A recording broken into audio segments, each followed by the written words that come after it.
Hey! Before this video starts, I just want to preface that some contents of this video are subject to change. The day I'm posting this is November 4th, 2024. Also, major apologies for the text-to-speech. This video is very rushed in order for me to be up to date. Alright, I'll shut up now. Let's get into it. Hey everybody, and welcome back to the channel. As always, if you're new here, consider liking and subscribing if you enjoy this video and find it helpful. Today, we're going to discuss a multitude of tips and tricks to help make traversing Cat Simulator animal life a whole lot easier for everybody. Before we start, this video is going to be split into different sections: early game, mid game, end game, and last but not least, general advice for all players. You can feel free to skip to any section that suits your needs best. Now that's out of the way, let's get started.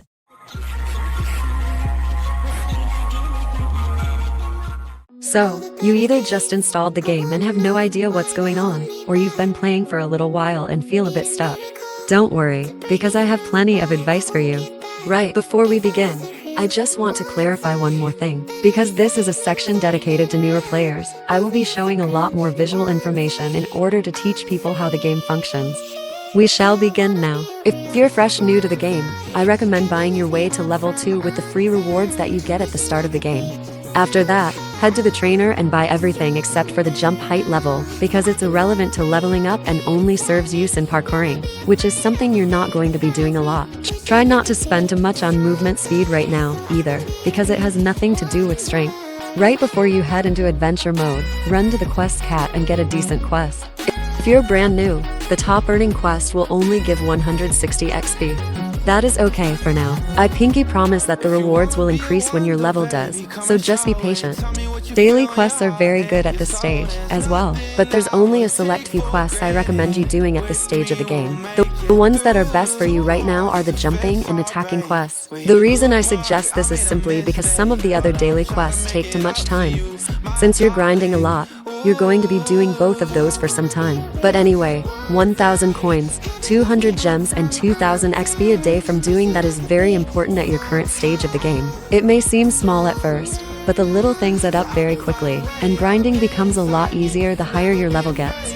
Now that you've done that, go ahead and grab a partner. It will be the little pink heart icon on your mini-map. After that, you can now begin adventure mode. Start killing and collecting everything in the map. At the lower levels, you'll be a bit weaker than some animals. This is why I strongly advise people to get a partner before doing anything else. You might earn less XP than if you were alone, but don't let this scare you. Leveling up from 1 to 20 is now extremely easy thanks to the brand new update. But anyway, go ahead and clear out the weaker animals before going for the stronger ones. Once you double check that you've killed and collected everything, go ahead and leave the adventure. Go to the quest cat and collect your reward. Pick a similar quest to the ones I mentioned before, and rinse and repeat this process until you can unlock the next map. Personally, I believe that you should only have one kitten, especially if you're very weak. Level 5 for a kitten is good to have before locking it entirely. At this stage of the game, it's much harder to get coins and gems. Fortunately, I am here to teach you some small steps you can take in order to make grinding coins and gems a whole lot easier.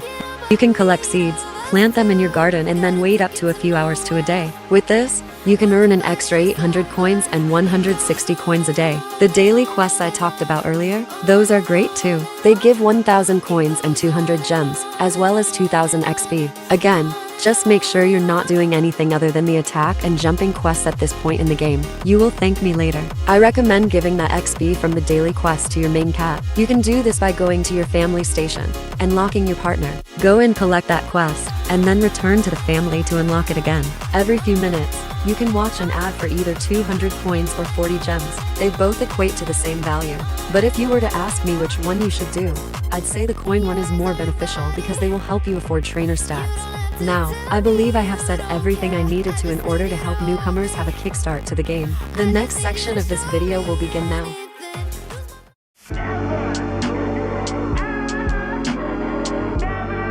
So, you're here now because you've been playing for some time and learned to navigate the game a lot better. But there's still some tips and tricks I have left for you. You can feel free to level up your partner just a little bit more at this point of the game. I recommend it to be level 15 minimum.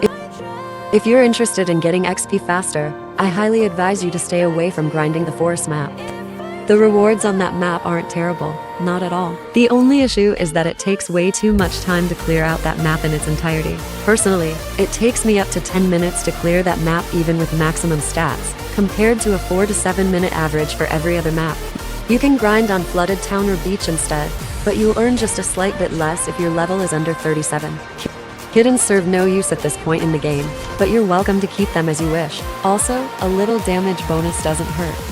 If you're still struggling to kill some of the more powerful animals in adventure mode, I recommend you get at least a kittens with a minimum of level 5. At this stage, you should be prioritizing your trainer a lot. Focus on damage, critical hits, dodge rate and attack speed the most. Health doesn't matter as much, because at this point you should be able to kill most of the animals offline with a partner, kittens, or by yourself.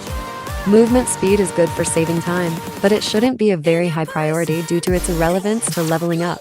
Last but not least in my series of trainer recommendations, jump height still has no use if your main goal right now is getting a high level. That just about wraps up everything I personally suggest for you at this point of the game. The endgame section will roll out now. I'm not on earth right now. I'm just Welcome to the endgame section. You're either very close to the end, or you're currently at the end but have the desire to maximize your stats. Now, I must admit I don't have a whole lot of tips for you at this stage, but I'll still show you a couple tips and tricks to earning as much as you can. Since you need to collect much more XP at this stage, you should be utilizing the campfire quite heavily. Getting the campfire to level 10 only costs 19,200 gems total. Still, I advise against maxing it out until you have your actual trainer at 10, which needs about 106,600 gems total.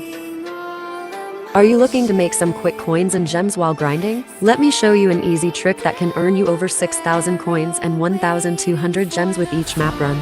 I only advise using this if you already have your main at maximum level, or else the XP will divide and only give you a little amount of XP for both you and your family, thus making you level up very slowly. You're going to want to go up to your family station and create some kittens. If you want the effect to its fullest, you're going to need 3 of them. Now, what you're going to want to do is lock your partner. Go select a good quest. My definition of a good quest at this point of the game would be anything that gives over 1,500 XP.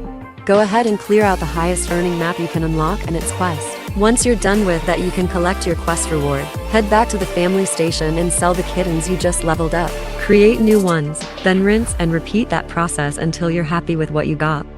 Also, if you want to earn just a little bit more, you can take some time out to lock 2 of your kittens and give the quest XP to only 1 of them.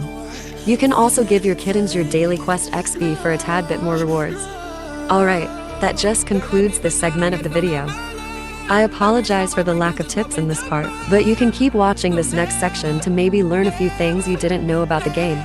See you there.